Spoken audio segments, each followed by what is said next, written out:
Welcome to Burlap Teachers. Enjoy the video. In this video, I will explain how to study economics for SSC.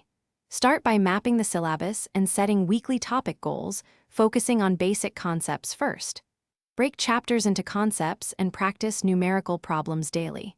Prioritize core micro and macro topics, then move to public finance questions.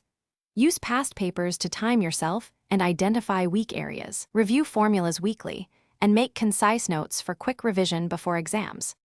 Start with microeconomics, focusing on demand, supply, elasticity, consumer choice, and firm behavior, and then move to relevant numerical practice.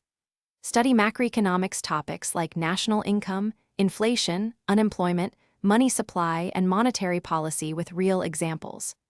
Allocate time to public finance, including taxation, government budgets, and subsidies, and practice applying formulas. Regularly link theory to current economic events to deepen understanding and improve retention. For the SSC, use active recall and spaced repetition to move concepts from short-term to long-term memory, and test yourself regularly.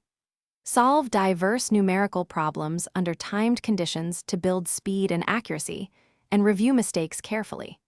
Make concise formula sheets and flowcharts to visualize connections between topics, and teach concepts to peers or yourself aloud to reinforce understanding. Balance reading theory with consistent practice to maximize scores in SSC economics confidently daily. Thanks for watching. Consider subscribing if this video helped you.